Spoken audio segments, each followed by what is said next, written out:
The airport was alive with the sound of rushing footsteps, rolling suitcases clattering against the tiled floor, and the endless voice of the intercom calling passengers to their gates.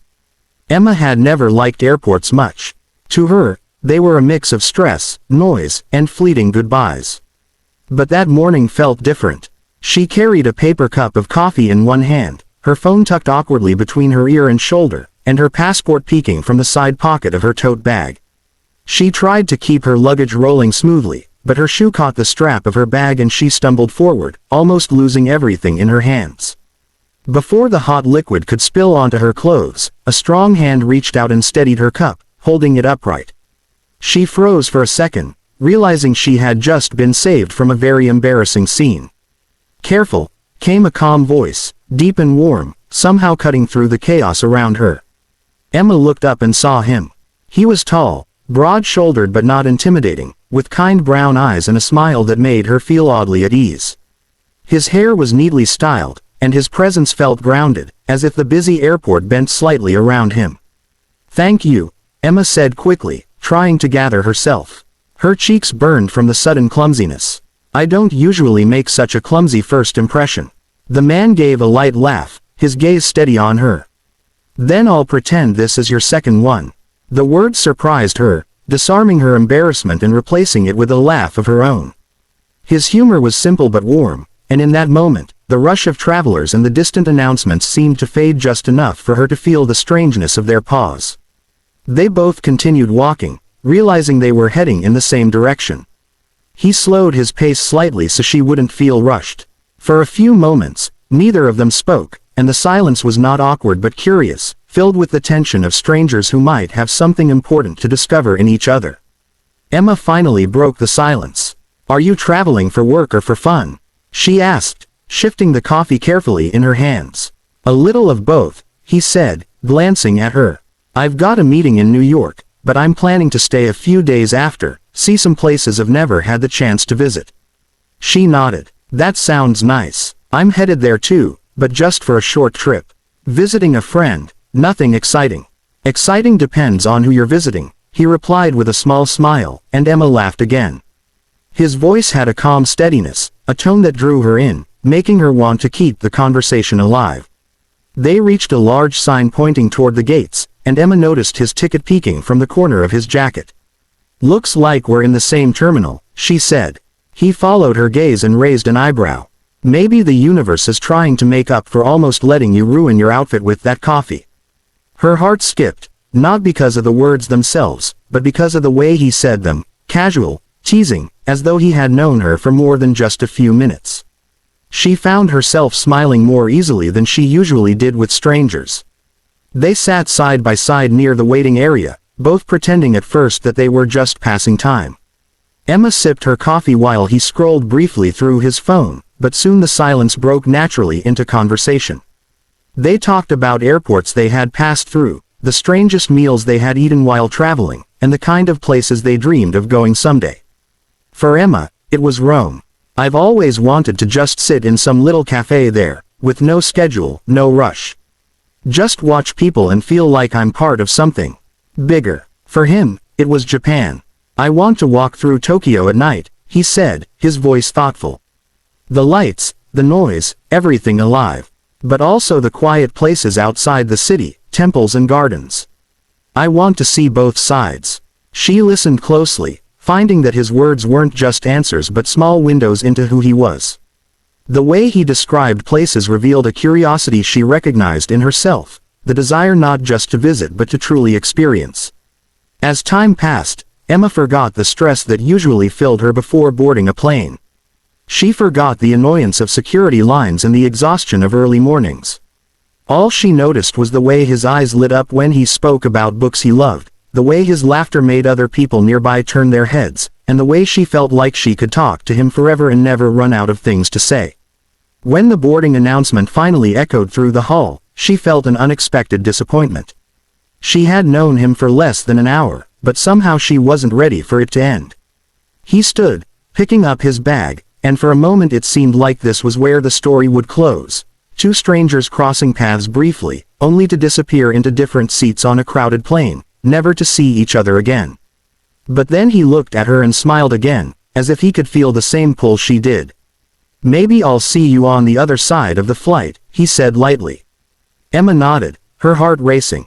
"Maybe you will." As they walked toward the gate together, neither said much, but both carried the unspoken realization that this was not just an ordinary meeting. Something had begun, quietly and unexpectedly, in the middle of a crowded airport, between two people who should have passed each other like shadows but instead collided in a way that made the world feel smaller and brighter. For Emma, the airport no longer felt like a place of stress and noise.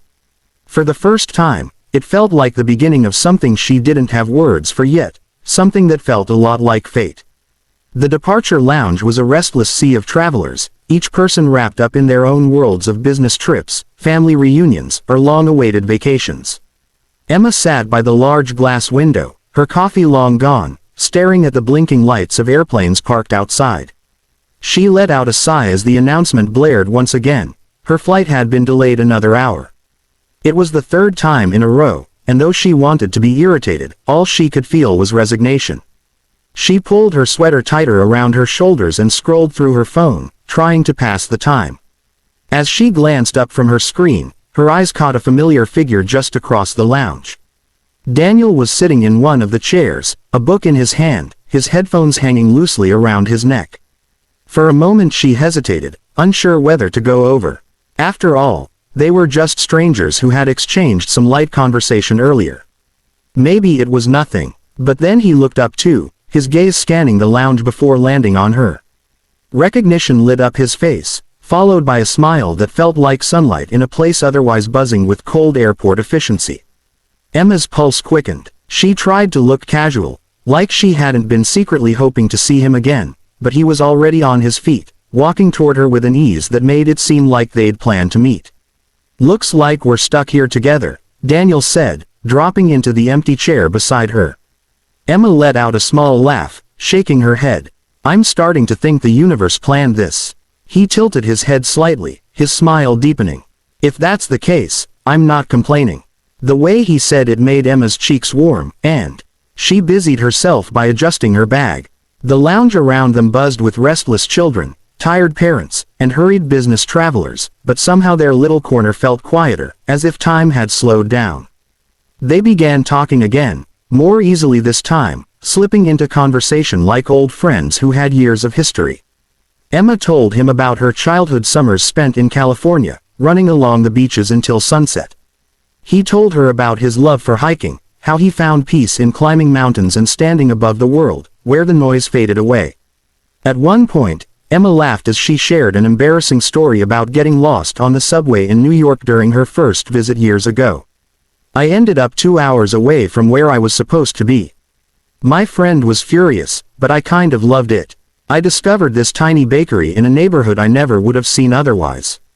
"That sounds like you," Daniel said without thinking, then caught himself. "I mean, that sounds like the kind of person you are, someone who can take a mistake and find something beautiful in it."